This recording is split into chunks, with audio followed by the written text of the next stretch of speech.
Now I am handing over this session to the rapporteur of this session, Dr. Mridula Saxena ma'am, PSSC AV Bhopal.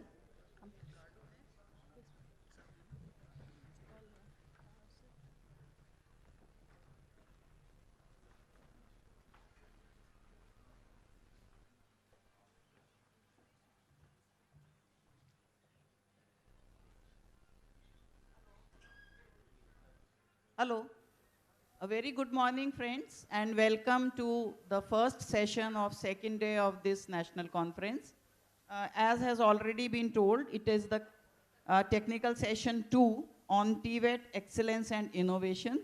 We have the speakers and the chairperson on the dais. I would once again request Dr. Tuka Soini to please come on the dais wherever he is here. Yeah, he is here, but please come into the hall so that we can start our session. Welcome all speakers and chairperson on the dais. And with the permission of the chairperson, I would like to give a brief introduction of our panelists today in this technical session. Friends, as the chairperson of this session, we have with us Dr. Harvey Hart Marchand, who is Chief of the Section for Youth Literacy and Skills Development at UNESCO Paris. He has been working at the UNESCO headquarters since October 2019 as Chief of the Section for Youth Literacy and Skills Development in the education sector. Mr. Marchand has nearly 19 years of experience, notably in the sub-Saharan Africa in the domain of international experience in education and training. He has been working both for bilateral partners and for UNESCO for the last 13 years. He was notably responsible for the technical and vocational education and training in the regional bureau in Dakar, which is BREDA, Breda, acting as an expert there and then as regional advisor for sub-Saharan Africa from 2006 to 2016. In this capacity, he has been actively involved in research, publication, policy support, and continuous development, monitoring, evaluation, and coordination of the TVET programs in sub-Saharan Africa. Prior to his nomination at the UNESCO headquarters, he was the CE and UNESCO representative to Mali, a position he held since 2016. At the head office and UNESCO representative to Mali, a position he has held since 2016. Welcome, sir, to the dais and to this program. A brief about our first speaker, Mr. Ricardo. Mr. Ricardo was appointed as the Director of Technology and Advanced Learning at the Basque Government Ministry of Education in 2017. His directorate is responsible for VET teacher training, that is STEAM, that we all know as Science, Technology, Engineering, Agriculture, and Mathematics strategy in VET schools, applied innovation in cooperation with SMEs, and for promoting active participation of all Basque VET schools in European programs. He was also the Vice President of IKASLAN GPU ZCOA, which is the Association of Public VET Schools in GP ZCOA. He obtained a TVET EQFS qualification in machine tooling in 1919 and a master's in IWE, that is International Welding Engineer, in 2010. He speaks fluent Basque and Spanish and has a B1 certificate in English. He is a firm believer in the value of teamwork, and between 2008 and 2018, he was a member of a competitive rowing team in the traditional Basque sport of fixed bench rowing. Welcome, sir, to the panel. Our second speaker today would be Dr. Tuka Soini, who is the Chief Development Officer in Omnia as the Joint Authority of Education in the ESPO region. He has a wide experience in learning, transformation, and technology-driven change projects. During the last 18 years, Mr. Soini has been leading learning transformation programs in public sector and also in business world. Mr. Soini is a leader, consultant, trainer, and pedagogy expert whose strong vision of success factors of education covers the required actions from system level to individuals. His background as a teacher gives him realistic basis to form the system-wide vision to do the change. He has a strong experience of education sector in Finland. Welcome to the panel, sir. The next speaker would be Mr. Jan Eban, who is a consultant on international best practices with the National Skill Development Corporation in New Delhi. His main areas of interest are promotion of apprenticeships, training of trainers, assessment, and the respective roles of chambers and sector skill councils in the VT systems. Before coming to India in 2019, he has worked for GIZ, that is the German International Cooperation in the successor states of the former Yugoslavia. He advised on mobilizing employers for apprenticing, developing coordination structures in chambers of commerce and industry, adoption of training standards for banking, IT, and retail, as well as on secondary school law reform. He has worked at the UNESCO Univoc as a network developer and for the German Federal Institute of Vocational Education as international projects manager. He has also served as program officer for adult and continuing education at the German Adult Education Association, program specialist for professional and secondary exchange programs at the Council on International Education Exchange, and teacher trainer for social studies teachers at the Close UP Foundation in Washington, DC. John Eben is a German national. Sir, welcome to the panel. Another speaker we have, but his presentation is a recorded one. He is not physically present here. So his presentation would be available on the National Conference website, but I would just read a brief about him. Dr. Jefferson has over 23 years of experience working in vocational education and has held various positions in public education management. He holds a PhD in computing and systems engineering, as well as a master's degree in informatics and a graduate degree in computing and systems engineering. His main fields of interest include educational policies, vocational education, use of technology in education, new education methodologies, teacher training, digital inclusion, ICT policies, and e-governance. His paper can please be referred to on our website. Next on the panel and on the dais is Mr. Manish Joshi, who has been part of the education sector team at UNESCO New Delhi Cluster Office since September 2019 and has been responsible for technical and vocational education and training. Shri Manish has over 12 years of experience in designing and implementing entrepreneurship development and TVET programs at the state and national level. Shri Manish has served as the Deputy Head of International Collaboration at National Skill Development Corporation, has been in charge of overseas labor mobility programs, and as an Assistant Director at the Indus Entrepreneurs, a global not-for-profit organization dedicated to fostering entrepreneurship.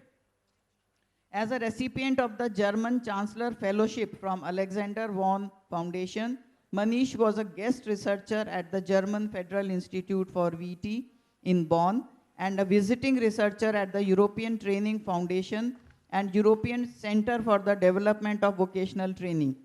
Shri Manish holds a bachelor's in business studies from College of Business Studies, Delhi University, 2006, and a master in public policy from the Korea Development Institute, School of Public Policy and Management, South Korea, as a global ambassador scholar in 2013.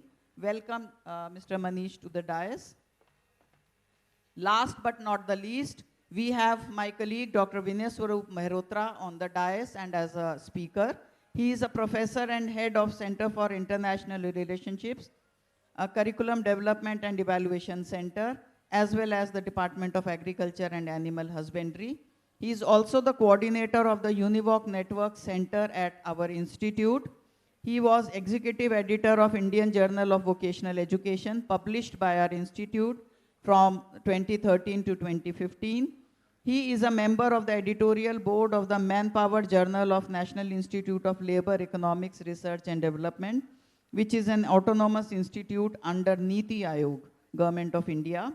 He has worked as the project coordinator of MHRD funded projects for development of vocational curricula and courseware for more than 100 job roles. He was the project coordinator for the development of training modules for the LIFE, that is Literacy Initiative for Empowerment Kit of UNESCO India. Welcome Mehrotra on the dais and in the panel. So I welcome all the speakers and the chairperson once again. A small request, the presentation time may please be limited to 10 minutes per person because we have a lot many other sessions to cover. I now hand over conduction of the session to the chairperson, Dr. Marchant. Thank you, sir.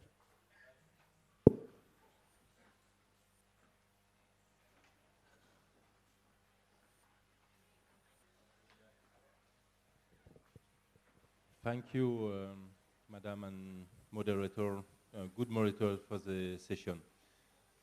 So first, I would like to express my great pleasure to be here. I would like to say that it's my first time to India, first time, of course, to Bhopal, and I wish strongly to come here because even if it was difficult, you know, during this mission, it was only 3-4 days to India, and taking time to come here, I think it was very, very important. And only few hours here, but I learned a lot. We had meetings this morning, all the staff from the institute, and it was very impressive. And for me, it's a way to learn what happens on the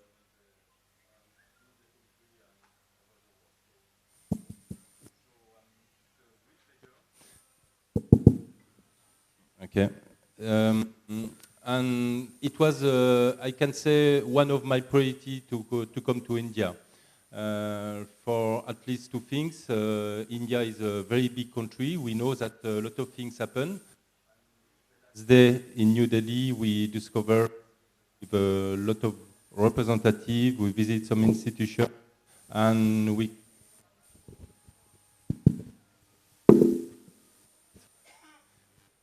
the to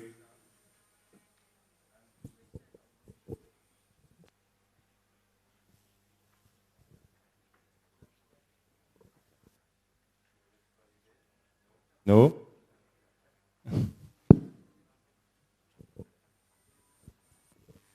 Technology challenge.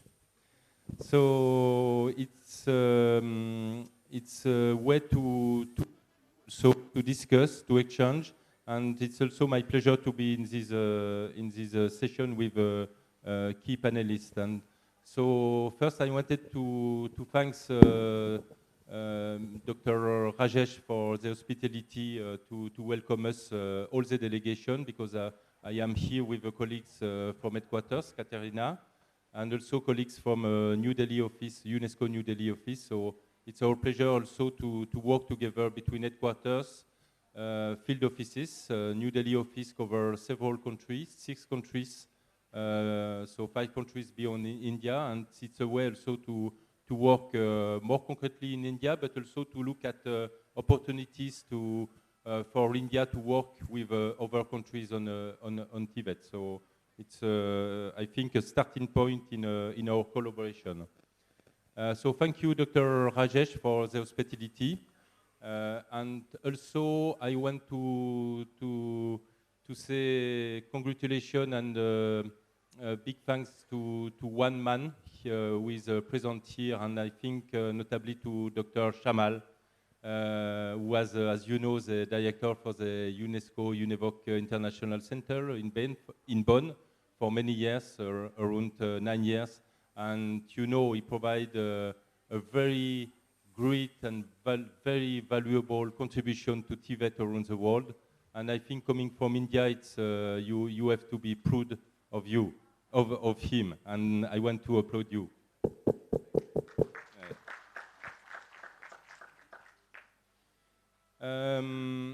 So now for the session, I want just to say only few words, but not long, because we are here to learn about practices around the world and to share, and also to be able to exchange between you and the panelists about the key question you can raise.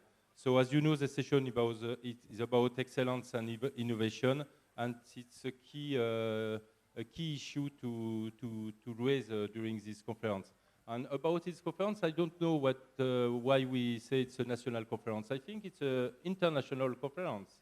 There are people coming, of course, from India, but also from other countries. So I think the scope is very, very great and good. And I think it's something that can be also strengthened in the future.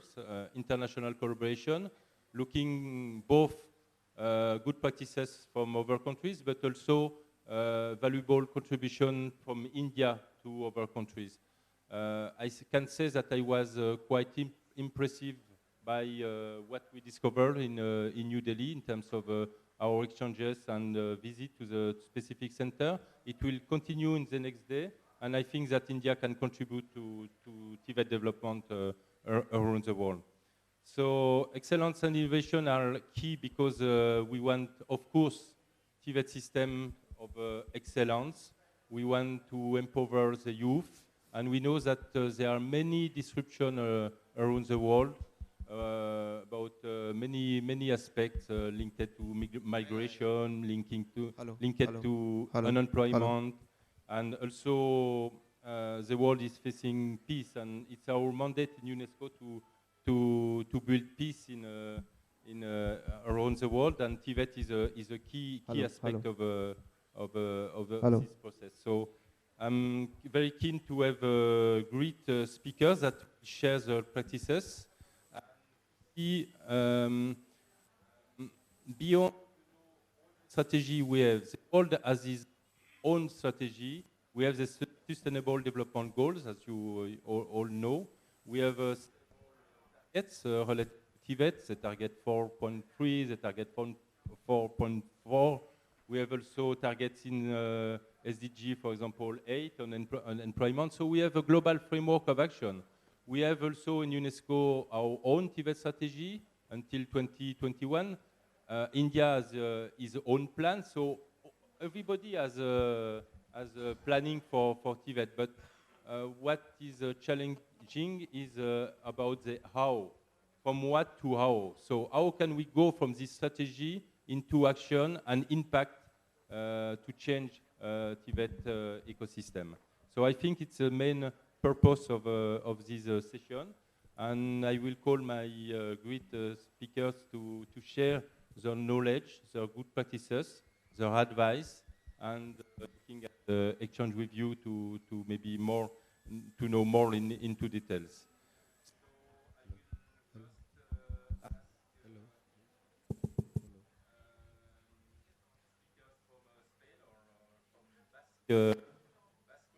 Because I know that it's a sensitive issue in Spain, but to be proud of John, and to share the matching skills we need based in the Basque RIS.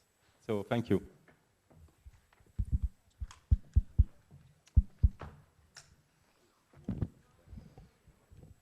Okay, good morning to everybody. Hello. First of all, I would like to thank Dr. Rajesh and Dr. Samal Majumdar for inviting the Basque Country here to this national conference, national or international conference. I have a presentation. Please, you can skip it. But don't be scared about the amount of slides because I will skip them as far as possible. So don't be scared. Yes?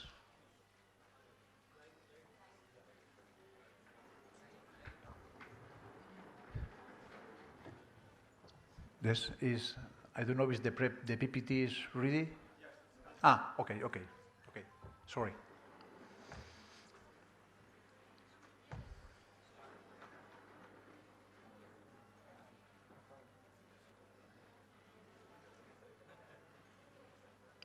I will go so fast with the slides, but no problem with the. If you need further information, you just ask me. Okay. Okay, here's the presentation. Could you switch off these slides because there are two videos also? Okay, thank you. I'm going to speak about the excellence and innovation in Tibet, and we understand the excellence as the matching between skills and needs. I divided my presentation in 4 big groups. In the one group, who we are, what we are doing, why we are doing it, and how we are doing it. As he has said in the presentation, we are from the Basque Country. We are a very small region in the north of Spain. We are 2,100,000 inhabitants, so comparing with India, we are so small. And very important data, the 65% of jobs in the Basque Country required a vocational educational training degree. Okay, and this data is the same data all over Europe. The Deputy Minister of Vocational Educational Training in the Basque Government, this is the structure. We have two main general directions, and under these directions we have 3 organisms, specialized organisms to run all the strategy. And then we have our vocational educational training centers. What we are doing? We don't understand the excellence without innovation. To be excellent, we have to develop initiatives in 4 main contexts: the smart TV, the intelligence TV, the sustainable Tibet, the integrative Tibet, and also an inclusive Tibet. All the Tibet system in the Basque Country works in a combined 3-pillar model: the training for unemployed people and for workers and also students, applied innovation, active entrepreneurship, and the cross-cutting or transversal one, the internationalization. All the system works with this model. Here you have more information about the model, but I will skip this slide. Why are we doing it? Because we have different challenges. For example, future jobs and skilled needs, the new capacities. These jobs need to be defined. People need to be trained in a different way because we have to face those challenges. We have to manage the complexity because of the technology, the 4.0, the digitalization. Our life is changing too fast. The evolution of the education, very important, the lifelong learning, upskilling, and the reskilling. About the innovation, we have to look for the balance between the human dimension and the digital era, facing local, regional, and global challenges. The new innovation needs new roles in our companies, in our society. About entrepreneurship, there are emerging fields or sectors, so we have to work in new entrepreneurship issues, but also in the intra-entrepreneurship for life. About the alliances, we need new alliances with the economic partners, with the social economic partners, with other territories, other countries, other continents. But what does the labor market demand today? And to explain this issue, I have a short video.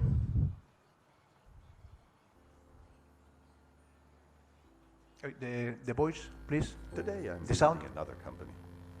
For us as teachers, Okay. it's important to find out firsthand what companies need and what they expect from our students.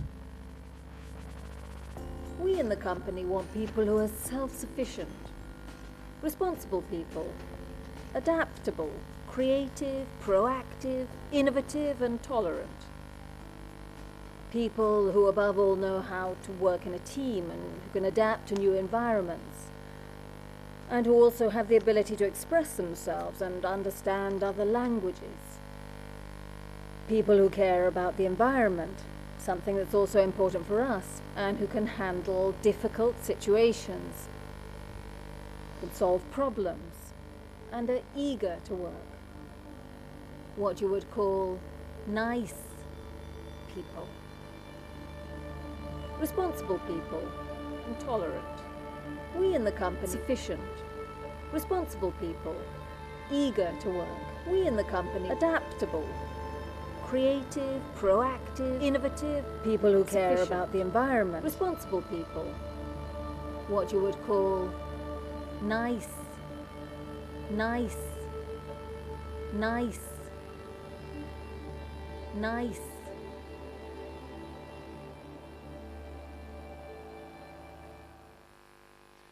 Yes, nice people. Uh, we are defining what which is the meaning, which means nice people for our companies. So how are we doing it? How are we achieving this goal? In one hand, we have different references. One reference is the European Smart Specialization Strategy. Then, in the past government, we have our own Smart Specialization Strategy, taking into account our real context. From this reference, we have, in one hand, the Basque Plan of Science, Technology, and Innovation, and then in the Tibet-based ministry, we have our fifth BED plan. In the other hand, in 2017, the European Commission started searching excellence initiative all around Europe. Then they went on mapping the existing approaches in vocational excellence, and then they defined like a checklist of activities. Also, the UNESCO UNEVOC do this work. And under the European Commission standards, the main characteristic and activities for a COVE, a Center of Vocational Excellence, are the following ones. Okay, providing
They say that I'm the future, that I'm efficient, and that although I need resources, I'm profitable.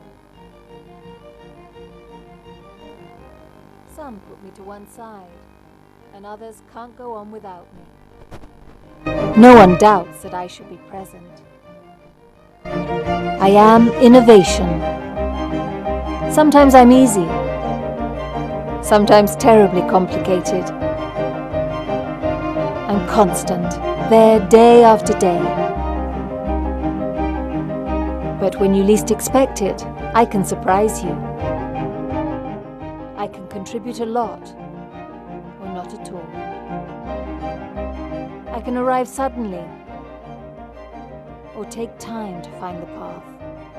I'm always different. I always manage to take one step further, and I transform people's lives.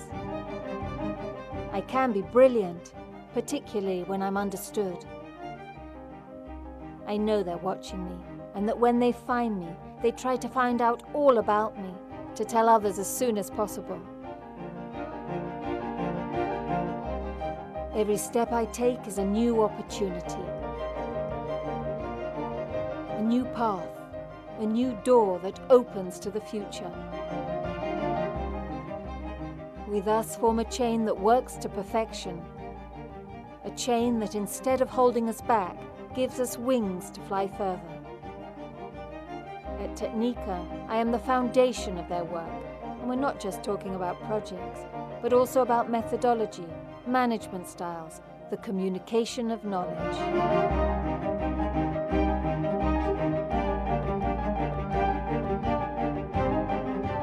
Technica, with Basque Vocational Training Centers, with innovation, with you.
gaining the excellence, they can be seen in the real actions, the way we are working, the way we are contributing to the society. So it's a long transformation, and you need to set the strategic goals wisely, and you need to know which are the concrete actions which are leading to the strategy. The Finnish education system is kind of unique. It has no dead ends. Vocational education and training offered on 3 levels forms an important path to development and entrepreneurship. The further and specialist diploma programs are popular also with university graduates at the later stage in their career when in need of up or reskilling. Vocational education is not a dead end, nor a last resort. The program catered to a wide array of needs from 9th graders entering into a professional for the first time in their lives to doctoral graduates interested in management studies or entrepreneurship. There is a path for everyone in our system. And I think this is a vital part of the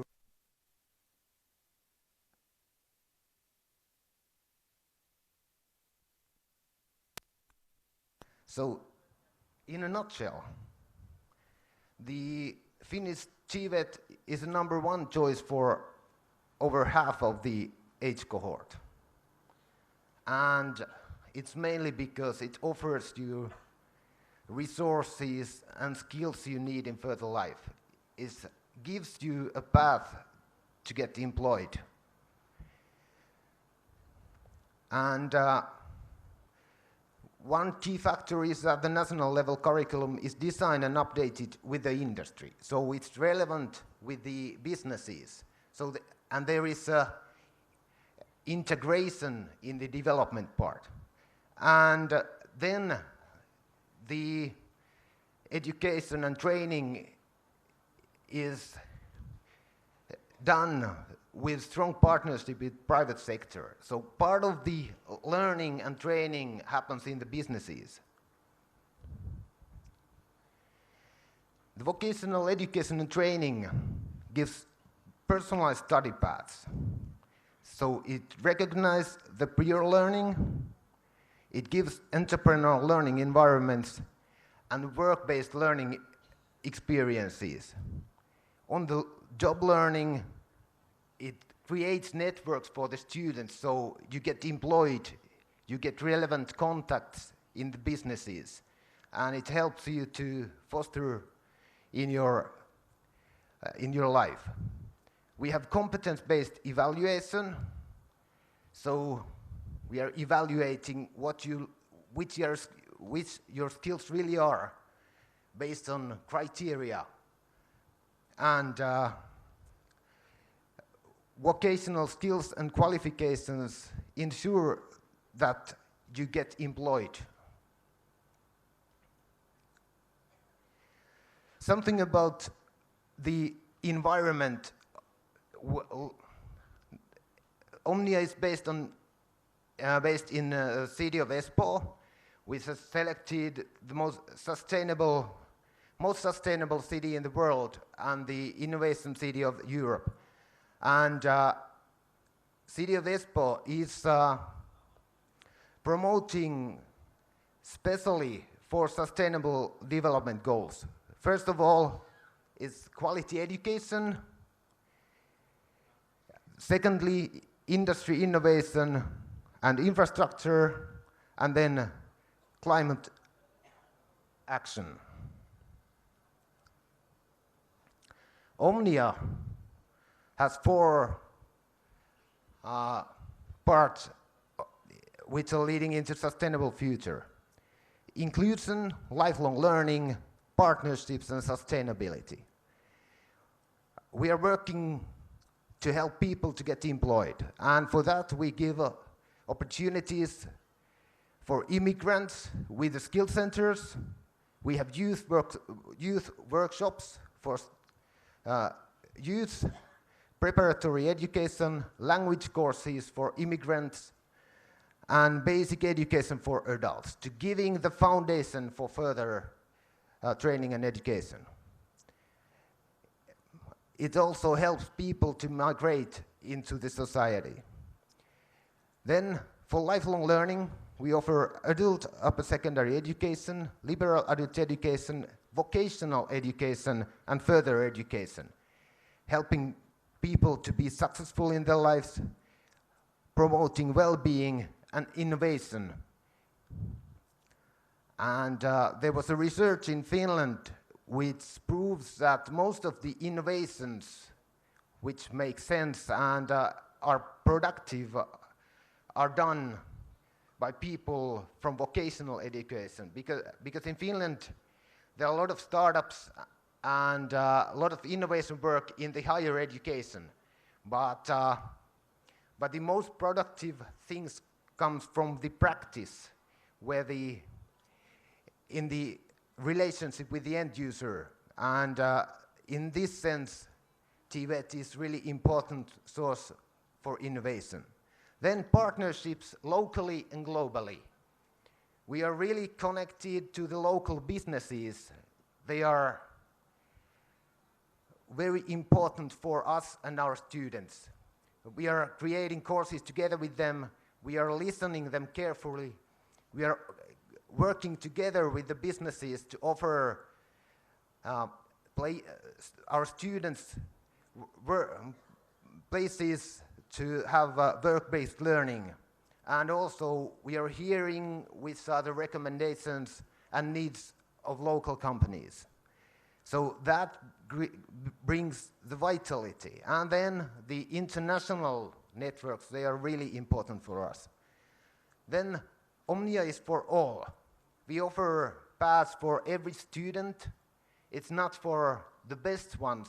We are eager to have them, of course, but whoever can join and have his or her own study path in Omnia. And then the sustainable future. TVET contributes strongly to sustainability. It's sustainable itself. It gives opportunities to learn the sustainable mindset. And we are teaching our students to bring this sustainability into their lives. And then, oh yeah, there was automation. Now it makes more sense. And then the last slide. So Finnish Vocational Education and Training supports the 2030 agenda for SDGs. First, quality education is about relevant curriculum up to the industry standards, competency and future skills, flexible learning which leads to having a diploma.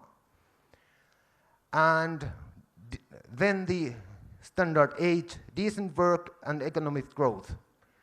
So it starts from the anticipation, alignment of programs, leads to partnerships, learning communities, and future-oriented development.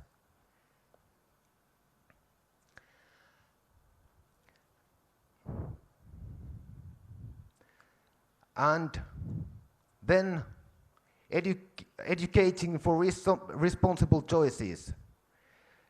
The goals 12 and 13, responsible consumption and production, be material-wise, knowing how to save the resources, and be responsible, make responsible choices. And then actions to reduce the climate change. That's what Omnia is about. Thank you.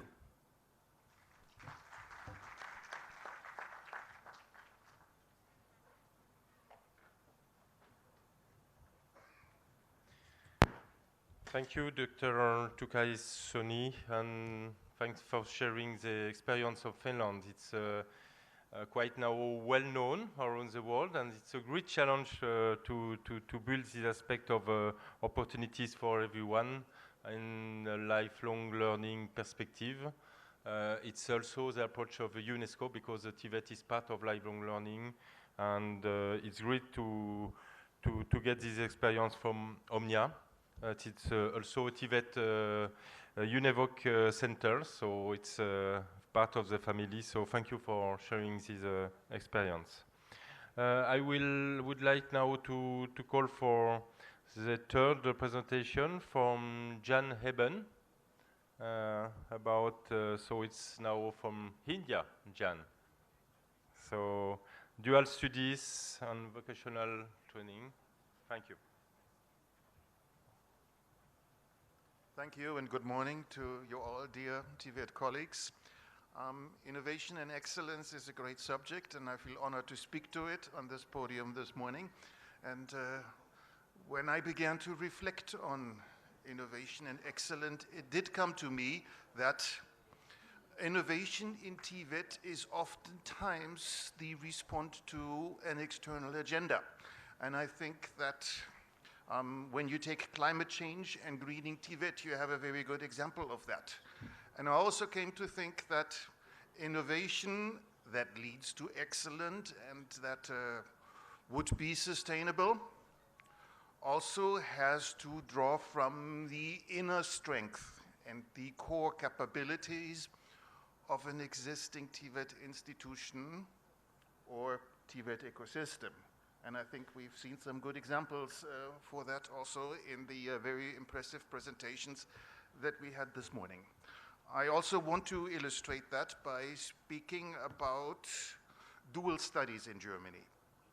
Dual studies is at a dual university and an innovation and a case in point for excellent practice that developed out of the dual system of apprenticeship in Germany, and from which I hope to draw also some relevant conclusions for similar initiatives in India, such as the BVOC and the skills universities, of which we heard already yesterday.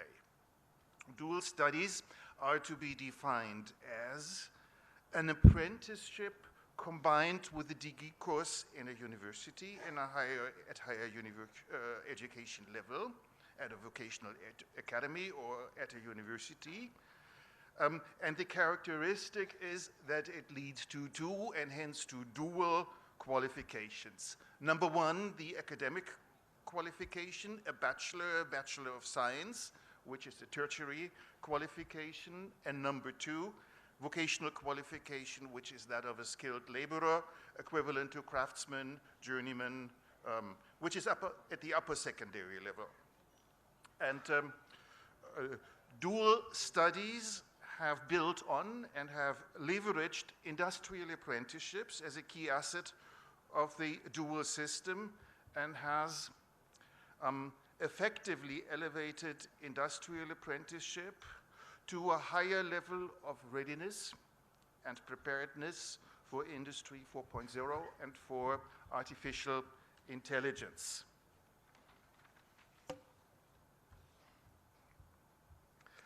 In Industry 4.0 and artificial intelligence, it has also contributed to integrating apprenticeships into larger schemes of lifelong learning.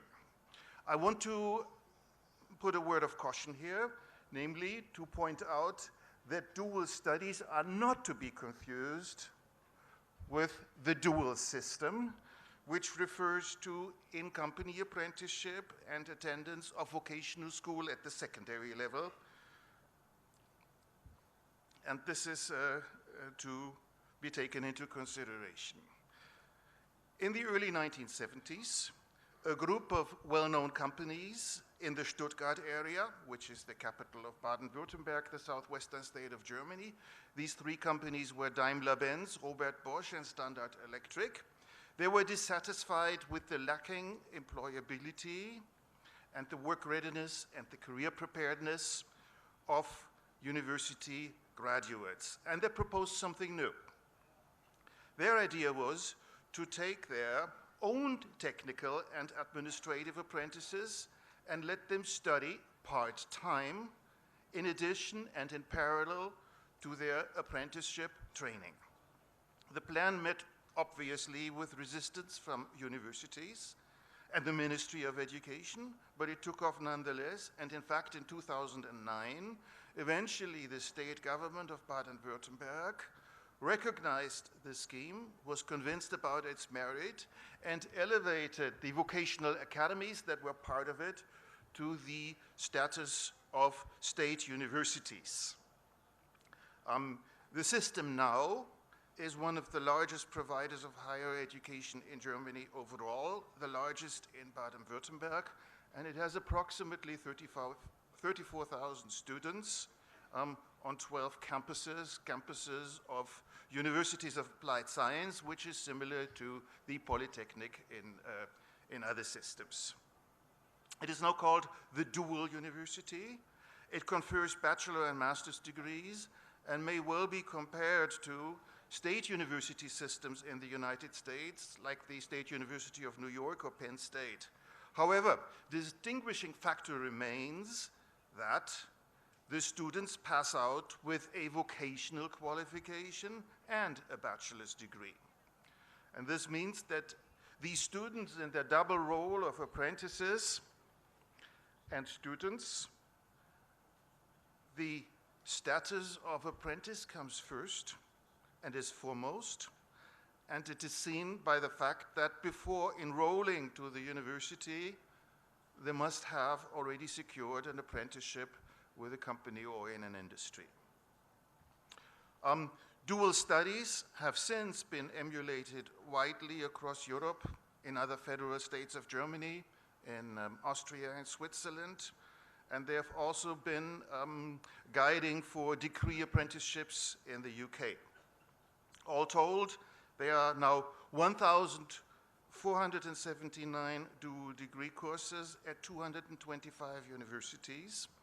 And this number has come out of a research which is done by the German Federal Institute of Vocational Education and Training, the BIP, which, like PSC IVV and the institutions represented here, is also a Univoc center.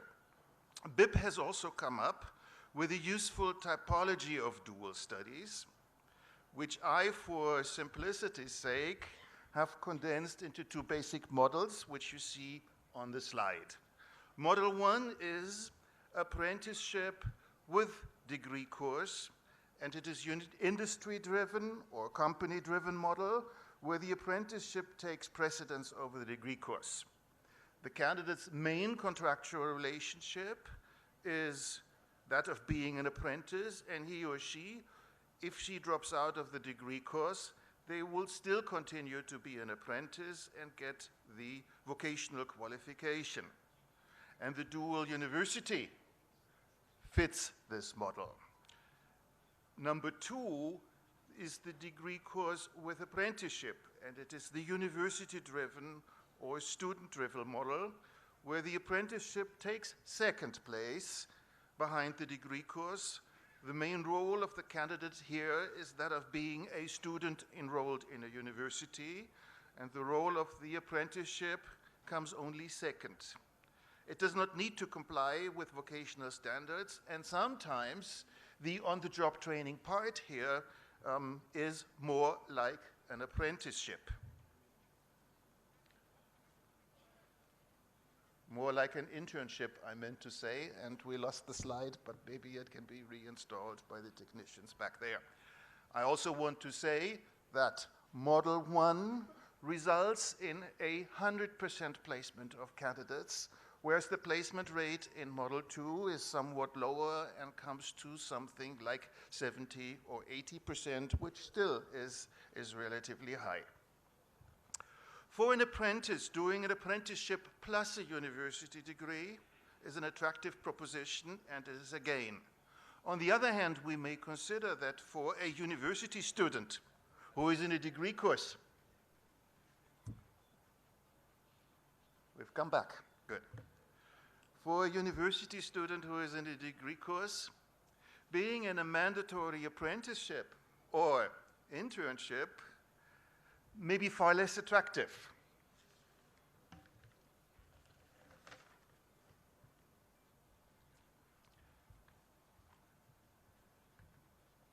Maybe far less attractive. No, I don't know what's going there, but we've seen it, the two basic models. I would like to sum up the key success factors for them. The scheme emerged successfully because it was industry-driven and because of industry need to attract and groom employable young talent for technical and managerial careers. The degree is a full academic degree without a designation that seems to be limiting or qualifying. And as a side thought here, I would think that Bachelor of Vocational Studies, BVOC, would not be quite as successful in Germany. And the vocational qualification is awarded by a chamber based on a chamber exam. And academic and vocational stakeholders don't interfere with each other. However, the phases of apprenticing and studying are carefully coordinated time-wise. Implications for India, BVOC, and the skills university system. The BVOC was introduced in 2014 under the Universities Grant Commission and under the Ministry of Human Resources Development. BVOC is a full academic degree pegged to NSQF level 7, and it has a curriculum that comprises 60% on-the-job training and 40%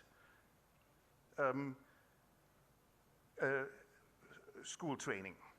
The scheme is designed for flexibility as it avails entry and exit positions.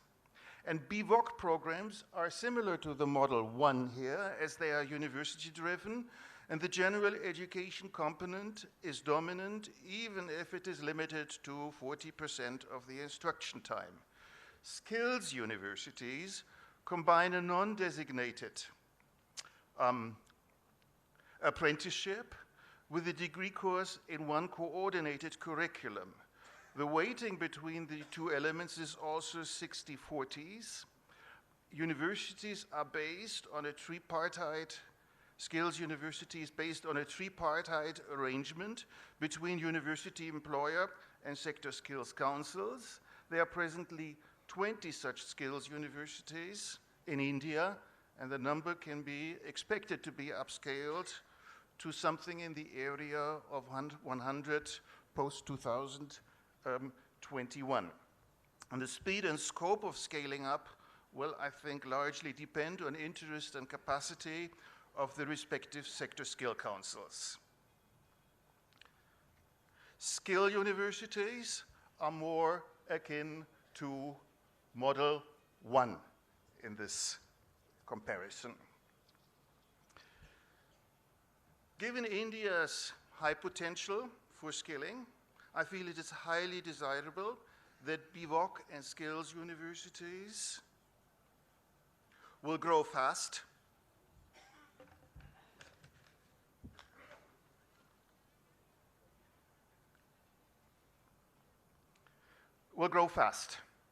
However,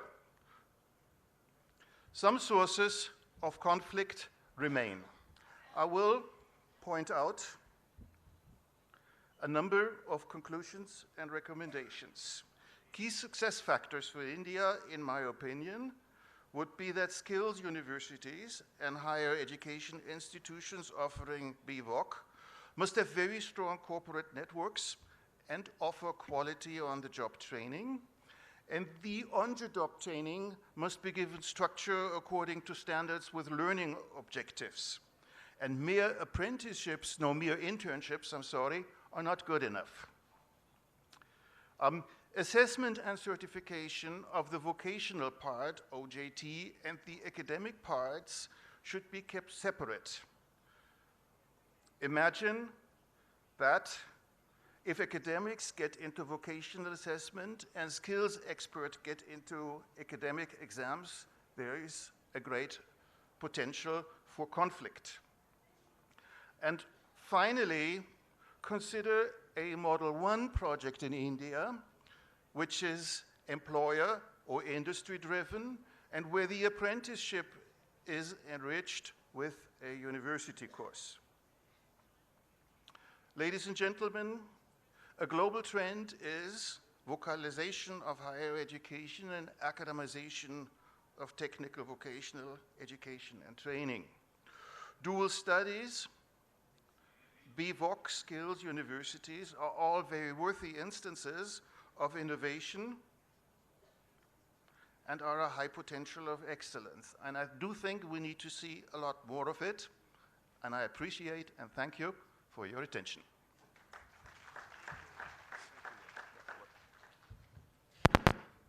Thank you, Jan, and for sharing this, we can say a partnership between Germany and India using models from other contexts, but contextualizing within contextualization in India. So thank you for this experience. The fourth, we are running around the time, and the fourth presentation will be as it was said, online, so you can access to it. It's about entrepreneurship and innovation ecosystem based on many actors, one goal. So you can access to it, and we will go to the fifth presentation coming from UNESCO. My colleague Manish Joshi will share some key action perspective from UNESCO New Delhi office. Thank you, Manish.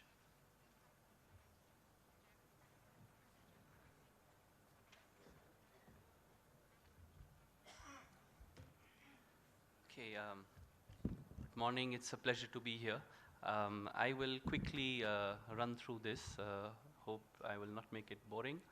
In the session on TVET Excellence, what we wanted to share from UNESCO New Delhi is what we intend to do. Quick background. I'm sure most of you know UNESCO, and the cluster office in New Delhi is looking after 6 countries, including India, of course. We happen to be headquartered in New Delhi, but we have a South Asian perspective. So I will share how we are, and the office is 70 years old almost, and this is the first time that we have a dedicated focus. As you know, UNESCO globally is the custodian of SDG 4.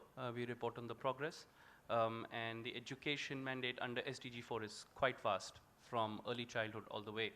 And technical and vocational education certainly deserves more attention, and I think in that light, it's great that now we are focusing on TVET as part of the cluster office. So very quickly, what are we aiming to do? And I will try and connect it with TVET excellence. So how are we going to foster excellence in the field of TVET? 3 things really. First, as you know, UNESCO helps in policy review and works with government and the national agencies to put key policy mandates on the agenda, recommendations, and policy improvements. So that's the first, continuous policy development, and I will share how we intend to do it. Second is capacity building. It's very important. I think enough has been said about how policies, a lot of policies already exist, but we need to move towards how to implement on the ground. It's very, very important, and you will often see that when things hit the ground, it's always about the capacity and the skills of people who are in charge of the implementation. And so capacity development for the TVET leaders, the change makers, many of you are sitting here today who are actually doing things on the ground. That's the second agenda. And third, of course, is practice sharing and cross-learning, which again is very, very important. On the policy review and supporting governments to think through what should be the focus, we are aiming to bring out a flagship publication, the State of the Education Report for 2020, and this year it's going to be focused entirely on technical and vocational education and skills development. And this will be really the vehicle for all of us. It is a UNESCO publication, but the inputs will come from all quarters, from academia, from policymakers, from many of you who run skilling programs on the ground. And this publication will not only celebrate and look at the good work that's been done. You know, the Indian skills ecosystem is changing very fast, and the report will take stock of what's happened and clearly chart out recommendations for the Indian government. And here, I think it's important to mention that it would, of course, involve and work with the Ministry of Skills, but also with the Ministry of Human Resource Development, because convergence cannot be done unless all ministries come together. Issues like vocationalization of school education or higher education cannot be done alone by any ministry. So the State of the Education report is going to be the vehicle for putting forth key recommendations, bringing out gaps but with solutions. So critical but constructive. That's what we are aiming to do, and I would urge all of you to meet with us, and if you have any ideas on what should be, we are in the process of creating the draft, and we welcome inputs. I think it would be great to hear more during the course of the day, also individually. The chief of the office and head of education sector, Omar, is here, my colleague, and I really would want all of you to share, both with me and Omar, your inputs on what we could possibly highlight here. I will not go into the details of the report because obviously it spans from how entrepreneurship can be linked better with TVET to vocationalization to quality assurance and a lot of things, inclusion, equity, all of the things that you already know. But I just want to emphasize that this is a very important report, and it would help the entire ecosystem to clearly help the government to take action through our recommendations. And we will work with all our partners, with the ministries, with NSTC, with PSSCIV to bring it out. So that's the first thing. Second, I mentioned capacity building, and we are aiming clearly to organize a TVET leadership program. This is a global format that UNESCO UNIVOC has thankfully created, and now our job is to bring it to South Asia and to actually work with the change makers. And Dr. Majumdar is here. I think a lot has been done to create this format already by UNIVOC, and we really want to work, contextualize it for South Asia, and use this as a tool to build capacity of the TVET leaders who are working at state level in skilled missions, in policy and implementing organizations. So this is the second concrete way for us. Again, we'll deliver this in partnership with our existing UNIVOC network members. And third, of course, the opportunity for practice sharing and cross-learning. It's very, very important. Again, like I mentioned earlier, we have a cluster outlook. And I think it's a great opportunity for countries, at least in South Asian region, to begin with, to learn from each other. And that's what we are going to do through this TVET cluster, activating the cluster for South Asia, and use this, build a mechanism for cross-learning. This is really the third key initiative through which we are hoping to foster TVET excellence. And we have, of course, really the idea is to have several streams of work, starting with ICT in TVET to social and emotional learning. I think there has been enough focus, and it will continue on life skills, but I think building social and emotional learning in TVET is something that we are hoping to push.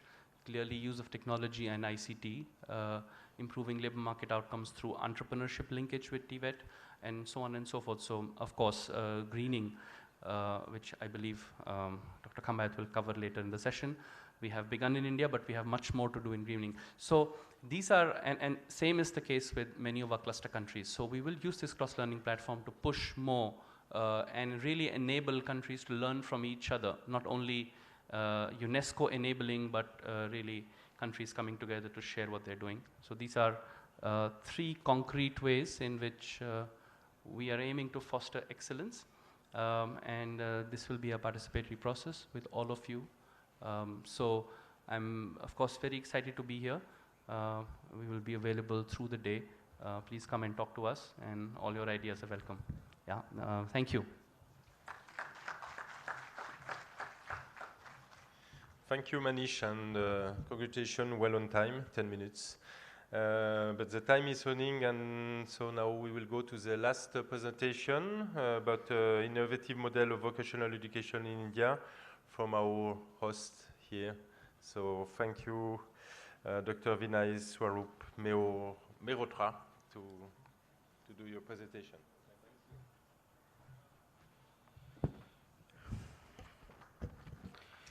A very good morning. I think it's time for the tea, and you all must be waiting for that. Hungry man, it's very dangerous. So I'm going to start the presentation with Gandhiji, Mahatma Gandhi, the father of our nation. He said about 3H, the head, heart, and hands. And we have to link all these 3. And another great leader, Vinoba Bhaveji, had said about the foundation of education, the 3 pillars of education.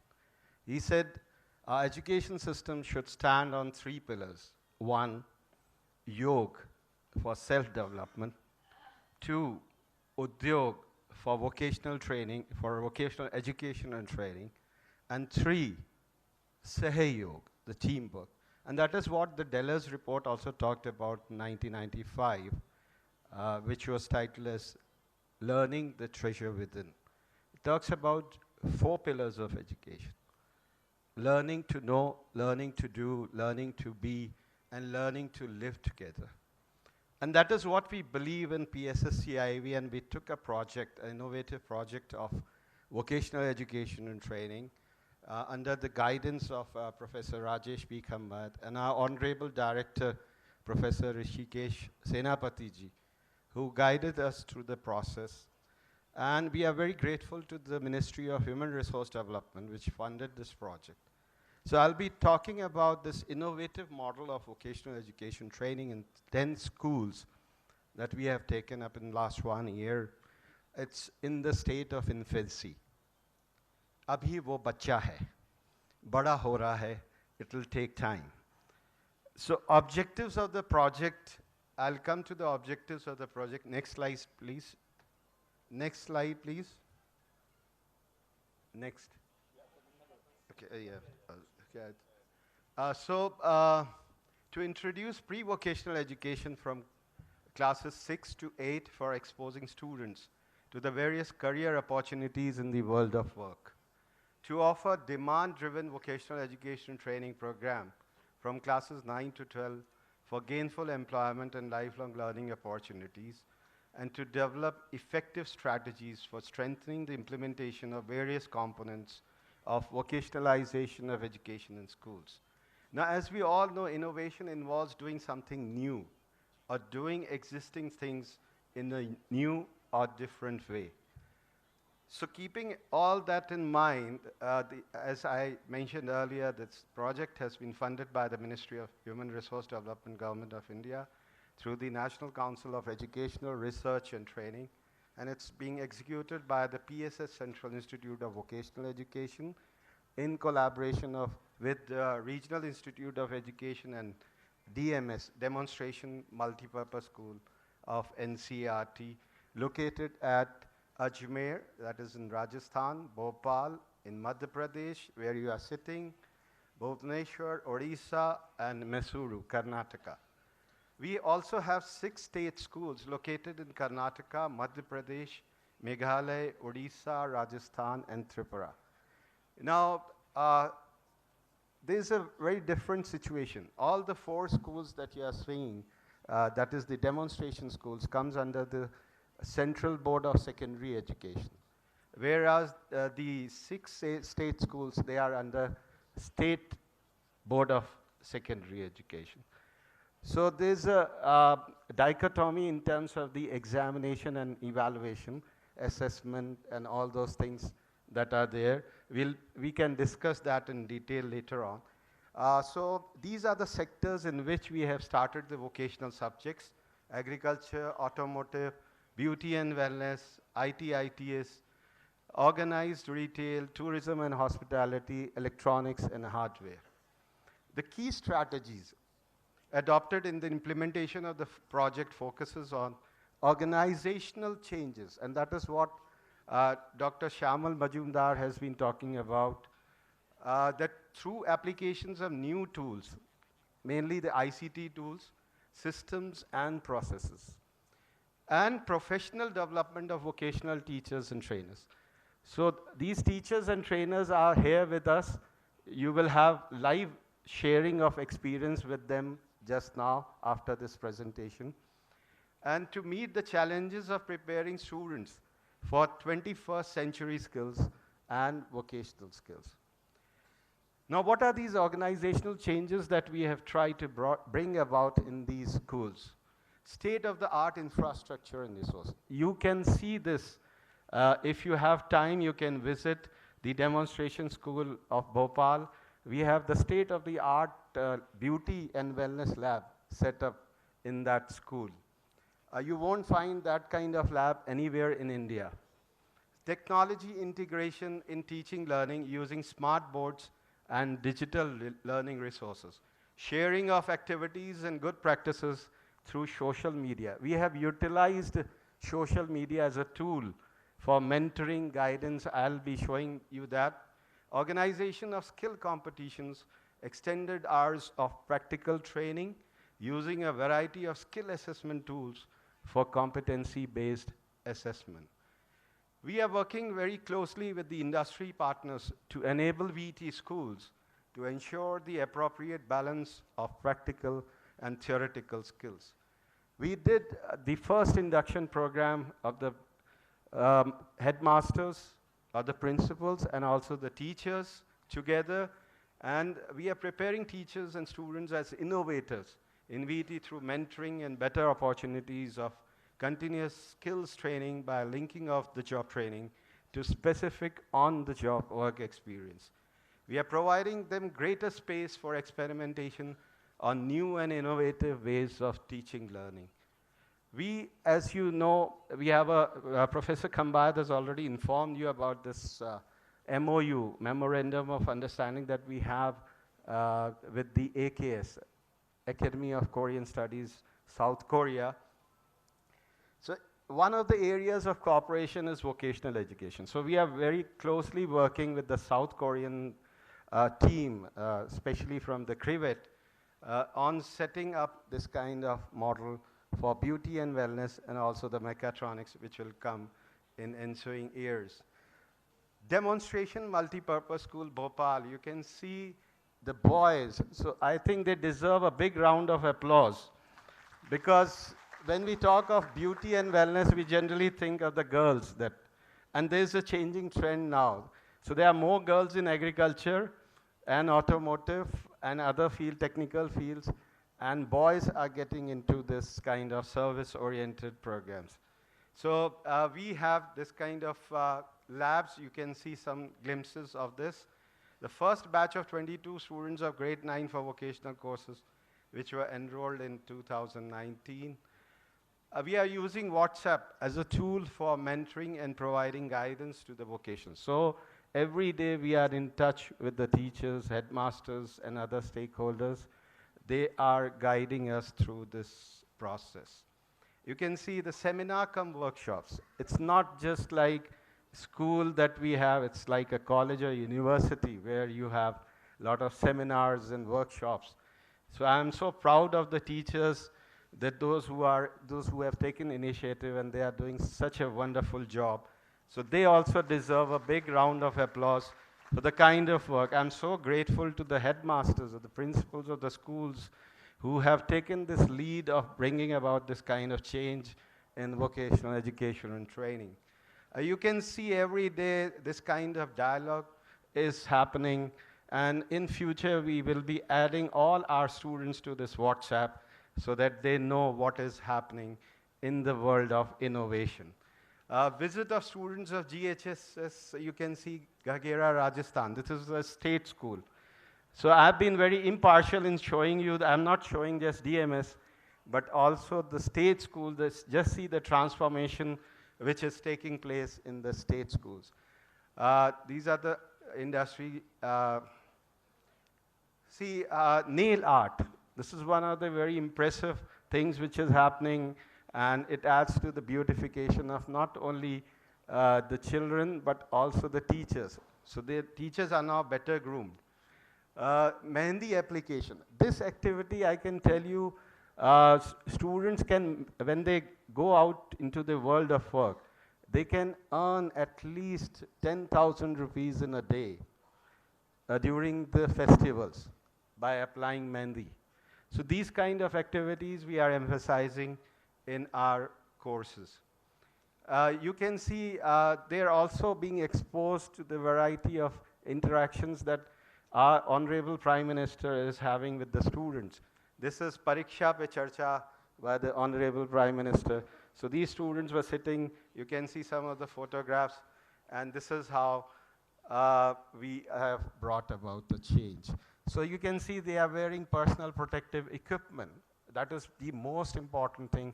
And we have to bring this kind of change in terms of bringing these workers from the unorganized to the organized sector. Because as we all know, India has a very different economy and workforce. 90% of the people, skilled people, they are into unorganized sector. Only 10% are in the organized sector. So we have a long way to go, miles and miles before we sleep. So that is what we have to do in terms of bringing about that kind of change that we look for. And thank you very much for that patient hearing. I will now request some of the headmasters, those who are here, and also the teachers, if they have anything to share with you, please raise your hand. And also, because it can be a live experience sharing for you all.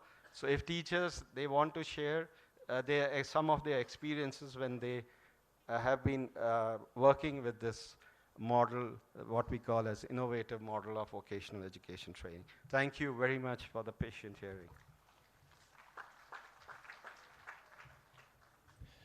Thanks a lot, Dr. Mehrotra, for this innovative model, and also led by this institute, our host. So thank you very much for sharing this, and congratulations to the whole team for this effort also to develop such initiative on TVET related to excellence and innovation.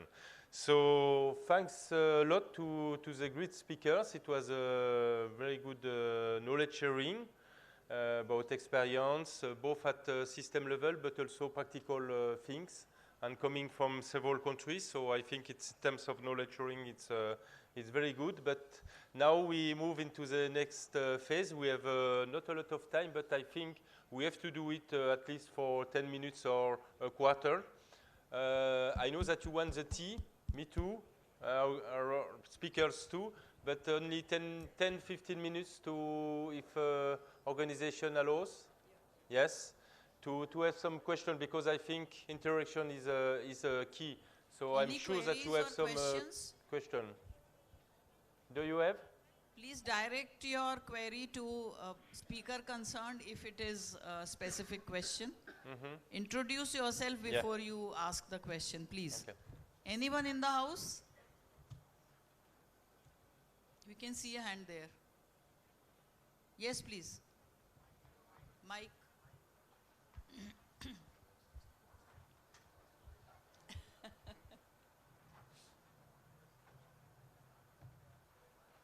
Yes, please. Can a mic be please given to the gentleman? CIV team.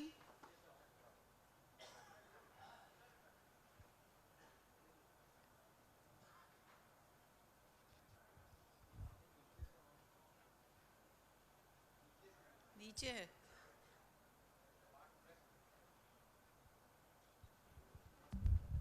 Hello. Yeah. Yes. Hello, I'm Jeevan from Quest Alliance.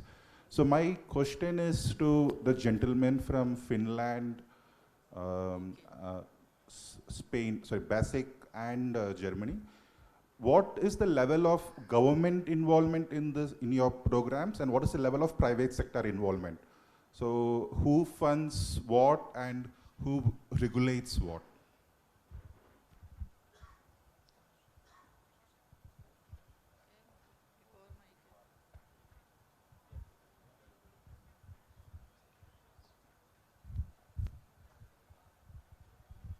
Well, in Finland, TVET is funded by government. In-service training is funded by government or by the businesses, and the development of the training is done with the businesses, in the private sector. So it's a collaboration with the private sector strongly, and so the relevance for the businesses is good in the training. That's my short answer. Okay. Yes, in the Basque Country and also in Spain, we have two kind of vocational educational centers. One of them are public centers funded by the government, and we have another ones that they are private vocational educational training centers, and they are co-funded by the government.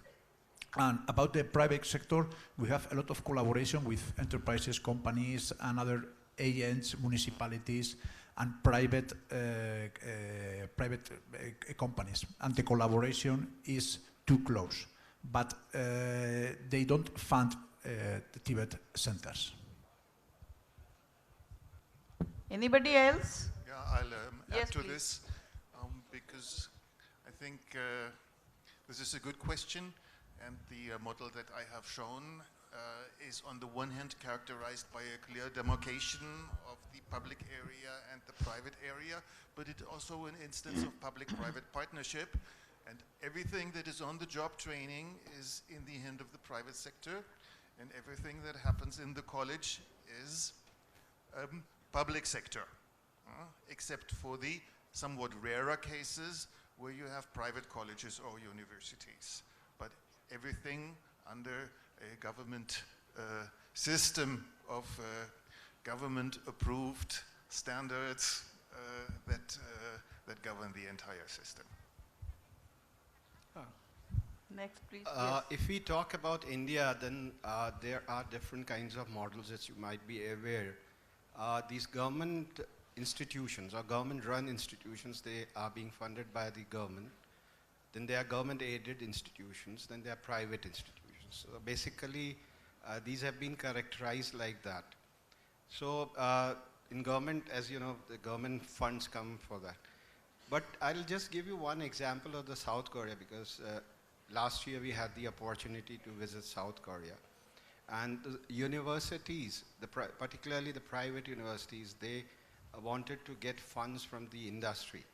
So they have brought in the Research and Development Act, under which they can get funds directly from the industry. So we also require that kind of act. And there was some kind of initiative which was taken earlier to bring about this VET Act in India. But so far it has not been done.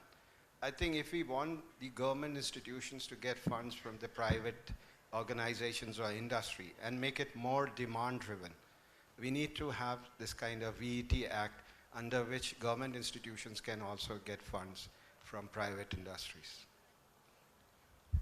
Next, yeah. Myself, Partho Das, a government officials of West Bengal government. I have specific question to Spanish gentleman that you have mentioned ad hoc curricula for specialists and high performance training. Would you clearly explain to us? About the specialization curricula, sometimes in some vocational educational degrees, we have to update this curricula, but because of the the Spanish government, we don't have updated. We don't have already updated. So to give the answer to different companies, we create new curricula, and we call them the specialization programs. It's not a vocational educational degree. It's a program. It's a specific program. I don't know. For example, in cybersecurity, or in genital therapy, or there are different sectors that we don't have yet curricula from the Spanish government. And about the high performance, is this we use the high performance degrees to work with the soft skills. Okay, we have defined we have put on the ground what's the meaning of nice to our companies, and we work or we develop it with high performance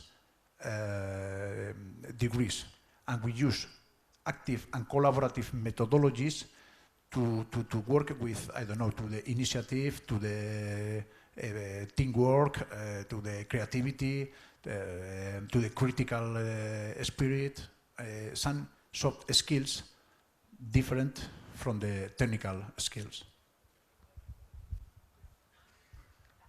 Yes, please. Hello, can you hear me? Yeah. I'm a former economic advisor, Ministry of HRD, Government of India. And yesterday we were talking about the mismatch between the supply and demand of skills within India. So my question is addressed to Mr. Joshi, who's working for India, as I gathered. Now, how would you address this problem of mismatch between supply and demand of skills in India?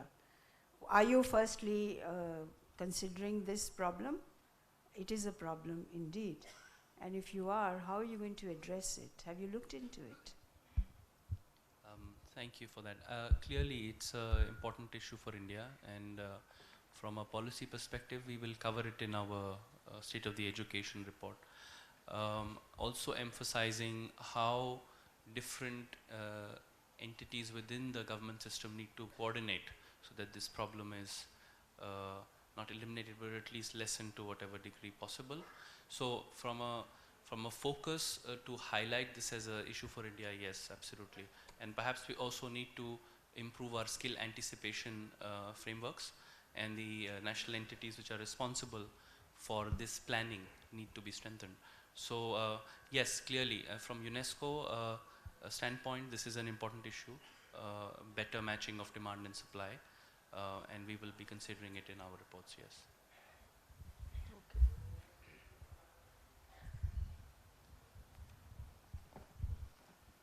Good morning to the board. My question is to Manish Joshi, sir, again. Sir, since you are concerned with the policy making at UNESCO, right? My question is, as we all present here are concerned with the secure future of the students by providing them skillful knowledge so that they can earn their earnings, they can become self-dependent. My question is, since some people are the policy makers, no doubt, but others are the executors. And I am Gaurav Gupta from Jammu Kashmir. I am vocational trainer there. Okay, sir. Since vocational trainers are the real executors at the ground level, they are the person who are implementing their policy, and your concern is with making the future secure of the students.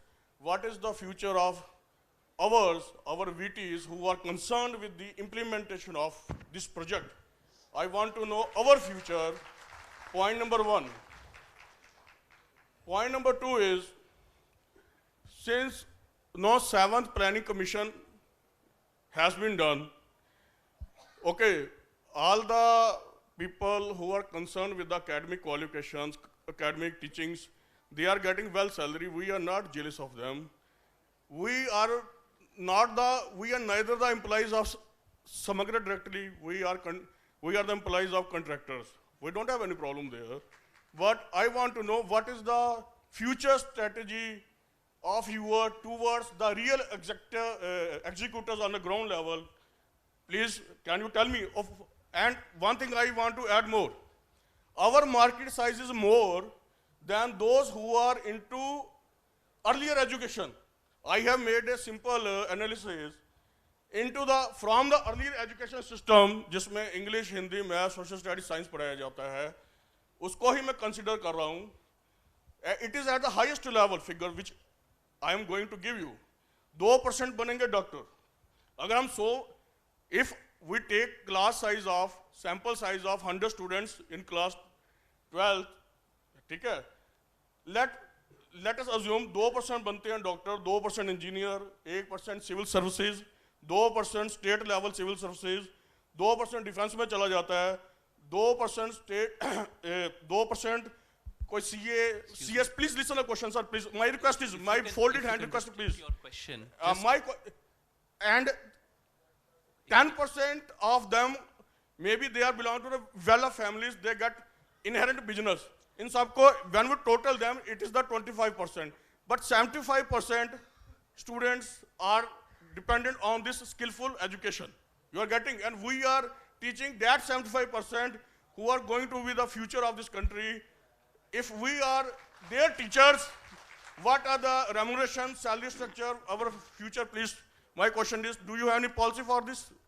Thank you. Thank you, thank you. Thank I you. think this would be the last question because tea is waiting. So Manish, please. Yeah, I just have a quick follow-up question. Currently, you said you are a vocational trainer. Do you run your own training center? Do you work in a school setting? Do you work in an ITI? What kind of a vocational In a trainer school, teacher I are you? presume. In a school, You're yes. you're in a state public school? Yeah, I am in a government school. Okay. I work in their vocational trainer. I went to retail. He's retail teacher. Okay. So I think future is a very broad word. So if you say what is the future of vocational teachers, it may mean to me what is the future of how we enable you with better skills, your professional development. It could also mean the security of your job. Now these are different things. They're different ministries depending on. That's why I was just cross-checking where you work. So a state level policy and a mechanism will be responsible for vocational teachers at a school level. My short answer, because I think this will be a never-ending discussion if we continue. All I will say is that there are different policies and there are different aspects of this future that you're talking about. So from a policy standpoint, UNESCO will highlight future not only in terms of job security of vocational trainers, but also how can they be enabled better? How can you move up? One common trend that we have seen is that the career development of vocational teachers itself, because it is not only the monetary aspect of how much you get paid, but also how well you move up and what keeps you motivated. So all of these are aspects that go into future of a vocational teacher, and we will try and address some of those through our policy review and our report, but not all. This probably will require a dedicated effort, and maybe together with the vocational teacher training institutions in the country, we can have a parallel effort to focus more. But thank you, it's an important area. And Thank you so much. Good morning. Okay, we are running short of time, please. Can this discussion be carried over during the tea break? I think we'll do that. So thank you very much everyone for a very patient listening through all the present. Please have your seat. Please don't move, okay? Just 2 minutes more. I would like to thank Dr. Harvey for agreeing to chair this session and taking us through all the presentations of our learned speakers. Thank you so much, Dr. Harvey. At the end, we would also request you to please do an emotional thing for us. Present our speakers with a memento and a certificate. Kindly do that. Thank you so much. All the speakers, please.